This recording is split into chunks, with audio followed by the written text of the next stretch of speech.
before we hear from our guests, let's start with a look ahead to the tournament itself. Danny Noppert was the winner in 2022. Andrew Gilding, of course, we all remember the champion in 2023. Two surprise winners of the UK Open in the last 2 years. But is 2024 the year we see the elite regain possession of the FA Cup of Darts? Well, part of it comes down to how we're going to define the elite. Because if we're going based on form so far this season, the elite seem to be, and I mean, maybe not seem to be, they are, two people that probably wouldn't be in most people's definition of the elites right now. Granted, one of the two was for a very long time, and Gary Anderson. But Gary Anderson's, come out of the blocks in the Players' Championships not just as good as ever, but better than ever, averaging over 103.5 across the first 4 Players' Championship events so far this year, averaging north of a ton more often than he averaged just south of a ton. And I mean, that makes sense. That's why his average is 103 so far. But you look so far this season, he's only had 2 matches where his average was below 97. Even when he's lost, he's averaged 103, 108, and 105. But if you go on recent form, in the big televised events, and who are the players who make up the Premier League, who are the players who made up even the conversation for the Premier League, Gary Anderson isn't there. Gary Anderson was not in the conversation, at least not in the public conversation, maybe behind the scenes, because he remains a popular player. And unquestionably, he was playing on the floor last year at a very high standard.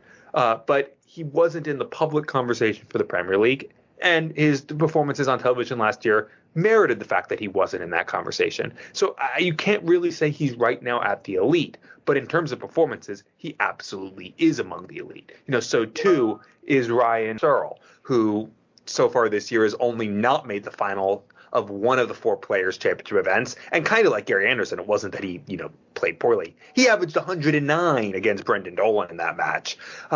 The other 3 Players' Championships were losses in the finals to Luke Littler, averaging 111, Gary Anderson, where he actually played poorly, at least by his standard, and then a win over Gary Anderson in the 3rd Players' Championship event.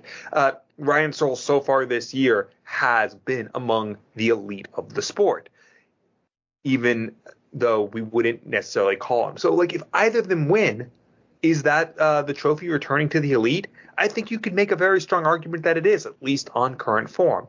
But who we think of as the elite are those Premier League players, and particularly the big 3 and maybe Luke Littler thrown in there. And the big 3 right now being Michael Van Gerwen, Luke Littler, and Luke Humphries. Luke Humphries has won the last 3 ranking majors, the World Championship, the Players' Championship final, and the Grand Slam. Okay, he didn't win at the Masters, and yes, he did not win in the World Series events or in the Premier League so far. He's not been playing as well since becoming world champion, but he still is the world number 1 and world champion.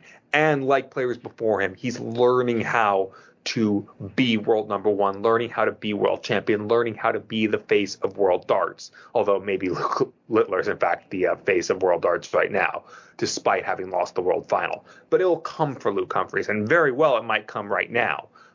There wasn't anything that made us think going into the World Grand Prix last year that was going to be the event where it all clicked. It was certainly something that was coming, but there was nothing to make us think that would be the event. It turned out to be the event. And since then, up until the last few weeks, he has been nearly unplayable. But this could be the event where it clicks as being world champion and world number 1. Michael Van Gerwen, on the other hand, has been absolutely incredible so far this year. 3 Premier League weekly wins, made the final of both World Series, winning the one in the Netherlands over Luke Littler. Michael Van Gerwen looks even better than he did last year, and which was even better than the year before. And each of those years, we've said that's the best he's looked in quite some time. So far this year, Michael Van Gerwen might not be as good under pressure, or not as consistent under pressure as he was at his best, but beyond that, he's pretty close to it where he was at his best. It's just a little inconsistency in his game because he knows that he has to hit in tight situations because there are so many players who know they can beat him now.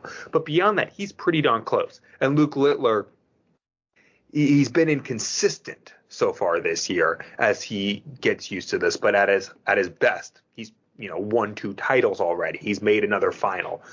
They are the elite of the game, and they definitely have every chance to win this. But I'm going to say it's not going to be those 3. But I'm also going to say that the answer might be yes, because I think this is Ryan Searle's time. I just have that feeling that he's going to break through. He's relatively close to home, and he's had his best major run in Minehead. It wasn't in this event. It was in the Players' Championship final where he came within a dart of winning it against Peter Wright 4 years ago. But he's never been this good. He's never been this consistent. He's never been this confident.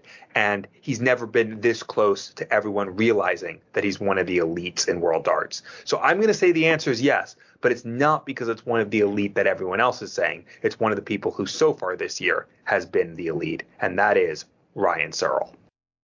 That's definitely a good shout, and it's anyone's guess, isn't it? The UK Open, it is referred to, as we mentioned at the top of the show, the FA Cup of Darts, and it's called that for a reason. The open draw after each round, the chance of the big boys facing up against each other as early as that Friday night, the fourth round, which is the last 64. It's a format which does lend itself to the big names potentially falling early on, but also some of the lower ranked players plotting their way through the field without much attention being on them. We see it almost every year when we get to that Sunday, the quarterfinals in the afternoon. There's some players lining up to play that haven't been on that main stage all weekend. And since last year, it's been long overdue, hasn't it? Having cameras on all 8 boards so fans, they can watch any match they want. And before that, we've had Dart Connect for a few years as well on each of the boards. So that element of going under the radar has diminished somewhat, as we can see how every player is performing. But we're going to talk about him a bit more later on in the show. But last year's winner, Andrew Gilding, did play a player ranked inside the world's top 24 until the final when he faced Michael van Gerwen. And his title win, our listeners, they voted it the upset of the year.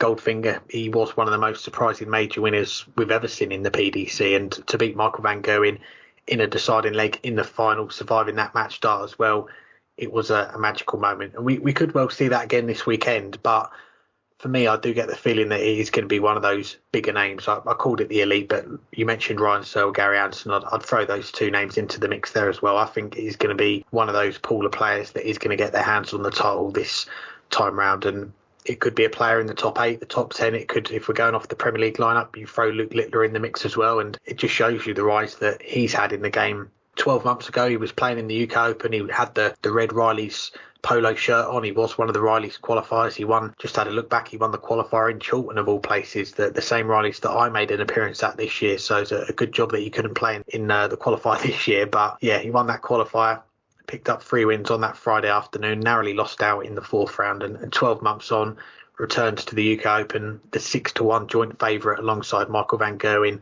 to win the whole tournament, and MVG, someone that's won it 3 times before. So yeah, shows you how far he's come in a short space of time. But this tournament is such a hard one to win. It's such a hard one to predict. We're usually looking at a full draw bracket going into these major events, but that is the beauty of the UK Open, and I'd love to see another surprise name lifting that trophy again. But like I said, I do think it is going to be one of the favourites, the bigger names, and someone that's been there and done it before that wins it this year.